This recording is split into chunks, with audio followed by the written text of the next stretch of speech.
السلام عليكم ورحمة الله وبركاته. روزا پبلا افتکی شروع کیجه مش باید ورتا تیار سو. Hi, Ramadan is next week. We need to get ready for it. As you can see, there is some chaos going on my countertop because I want to share with you some of the favorites in my family for Ramadan. We thought we would do this in a couple of parts and we would release it during the beginning of Ramadan. Now, of course, these are treats and foods that you can have at any time of the year.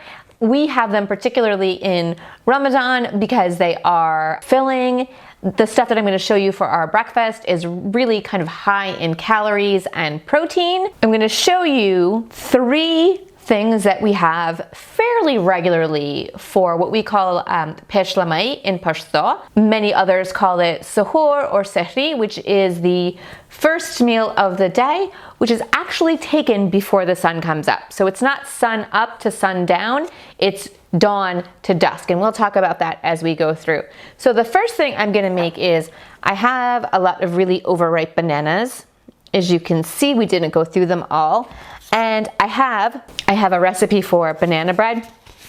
It's actually a chocolate banana bread, which my kids love. As you can see, it's got some love on the page, so we're gonna start with that. One of the first things you have to do when you're prepping for Ramadan, it's like prepping for anything, right? You have to be in the right spirit, right? You have to have the right tools. You have to have the right uniform. You know, you have to be physically prepared for this prep because it's fairly intense.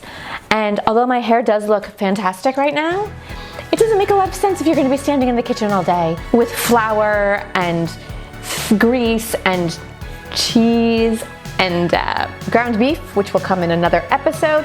So first things first, sorry beautiful hair, we're gonna have to pull you back.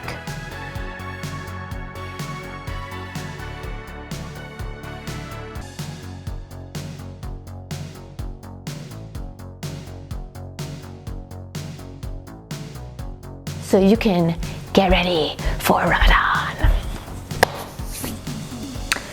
I have here 6 super ripe bananas. I'm going to peel them.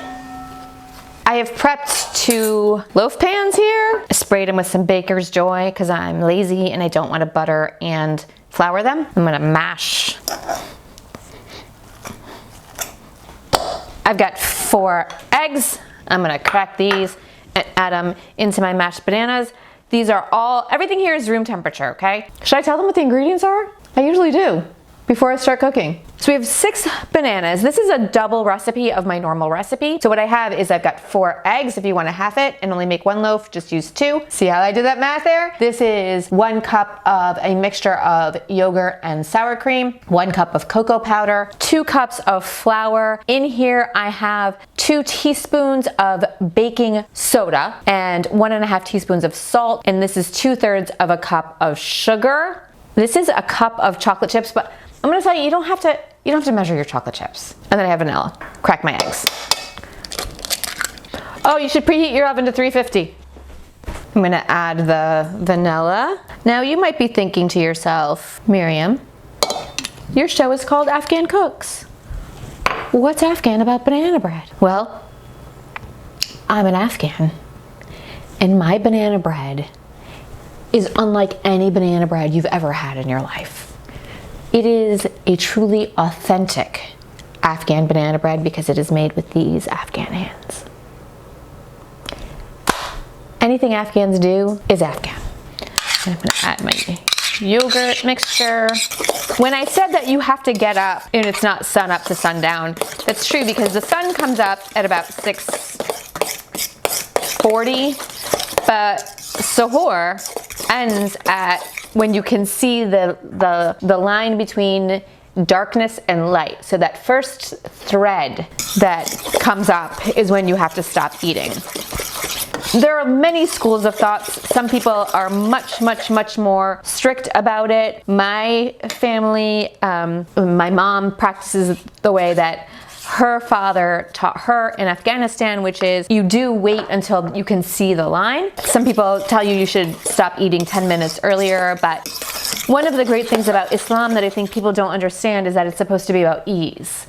because people will practice a religion that is easy. So if there are things that cause you excessive hardship, you don't have to do it. But there are other things that you have to do. So if fasting is something you cannot do because you're ill, you should not fast if you're pregnant. You should not fast if you have any sort of disability or concern for your health and your well-being. One of the things I want to say in this is that we frequently leave out mental health when we talk about health. People who have mental health issues and diagnoses feel like their illness doesn't qualify, even if it's completely debilitating and they require medication. Sometimes people just will forego the medication that they need to take during Ramadan in order to be able to fast. And I've added the flour just in case you didn't know. You shouldn't do that, right? Because God wants you to be okay. People with maybe weakened immune systems may be concerned about fasting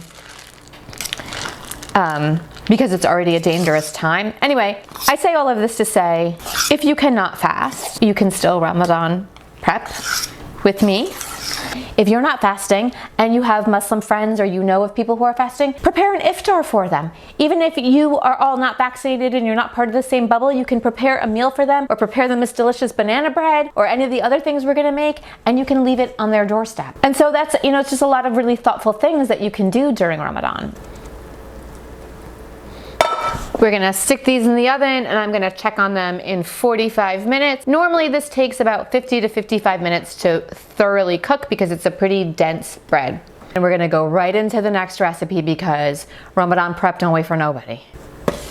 One of the things I make every single morning for suhoor, and I can tell you that we had this conversation the other night about what to make, like what the kids wanted for suhoor, and they said the shake, even though they can't stand it.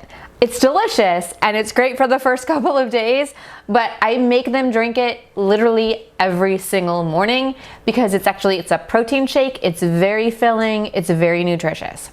Dates. This time of the year, if you live anywhere where there's a big Muslim population, you will see dates everywhere because this is traditionally Islamically, how we break our fast is with a date and a glass of water, because that is how the Prophet Muhammad, peace be upon him, that's how he broke his fast. I have 5 or 6 dates here, and I took the seeds out of them. I love the Sakari dates, they're so sweet. And here I have, it's about a half a banana. This is a cherry berry blend. I'm gonna throw a little of that in there. Peanut butter. Friends, I don't know if I'm going to be able to give you specific measurements for your recipes because a lot of this is just to taste. You have to be the master of your own protein blaster. And then we have some protein powder here. We don't eat a ton of fatty foods in this house, especially not during Ramadan, because it doesn't feel good when your stomach is completely empty. There was a time where we let the kids buy Popeyes for iftar one night and they were like, that was a bad idea, but you have to live and learn, and Popeyes is delicious. I have some oat milk. Look at that. This shake is fantastic. I would recommend it for anyone who maybe you don't have much of an appetite, right? For suhoor, it's fantastic because it will fill you up, it will make you feel really good, it'll get you going for the rest of your day. My family has to have it for 30 days straight. So now we're gonna go into the next thing, which is a breakfast sandwich. Breakfast sandwich. Who doesn't love an eggy, meaty breakfast sandwich? One of the things that one of my sons loves is mortadella. This is how it comes. It's halal. It is delicious. You can buy it like this, but you can also buy it like this. This is the olive and pepper one. This is a white farmer's cheese, but the first thing we have to do is toast our bread. While the bread is toasting, I'm gonna put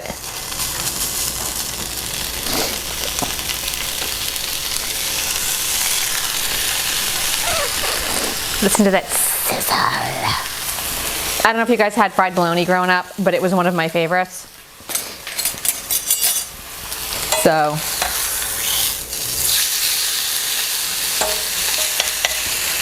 if you've got the white cheese, and again, you don't have time for a breakfast sandwich, although it's pretty quick, you take some of the white cheese, the little toasties I showed you before, some chopped up tomatoes. These were left over from dinner last night. I got a whole like little array right here of things. Some onion. Did you know us Afghans love our onions? And if you're feeling spicy in the morning, add a jalapeno. I'm gonna take our meat out. I'm gonna put the meat onto my toast, like that. I'm gonna fry up an egg.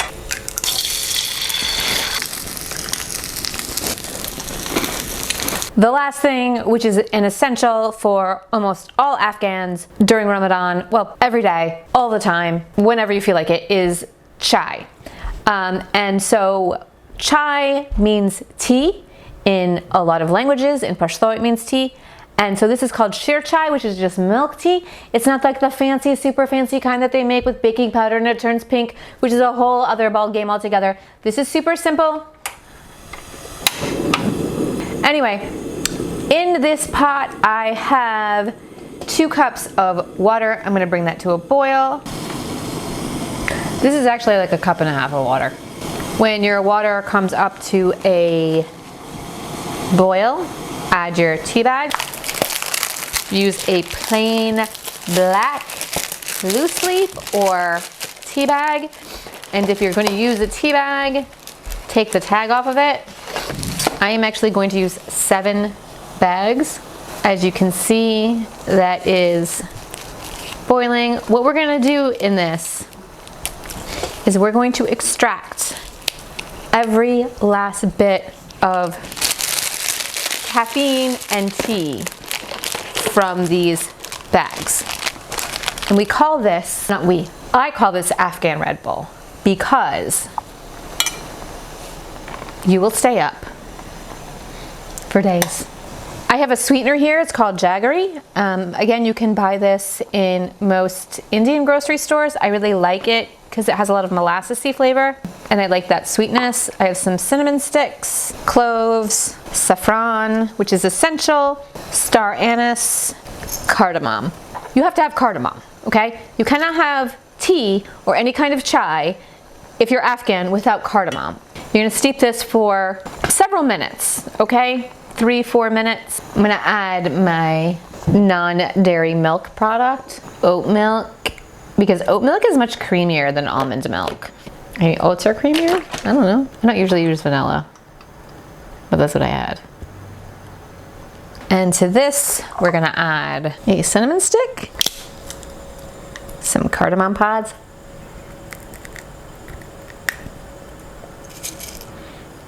there's not a single Afghan on earth who doesn't do it that way. So if you think it's gross, I'm sorry. If you go to an Afghan person's house and they're giving you tea, they bit into their cardamom pod. One little piece of clove.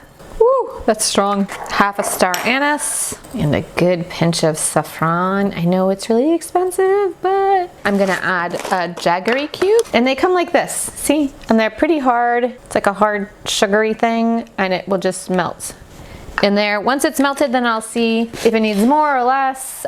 We don't normally drink sugar in our plain tea. Afghans don't, but we definitely drink our sheer chai, our milk tea, sweetened. I let all of that goodness, all of those spices and the jaggery, I ended up using 2 cubes of jaggery. Again, taste it. If you like it sweeter, add more of whatever the sweetener is that you're using. I'm gonna give you a list: honey, sugar, white sugar, agave syrup, you know, whatever you want. Just sit the strainer over the teacup. I hope you enjoyed prepping for Roja, aka Ramadan, with me today. In here we have all the things that we made today. The toast with cheese, breakfast sandwich with mortadella, protein smoothie, chai, and chocolatey banana bread. If you like this episode, please give it a thumbs up. We'd love it if you subscribed.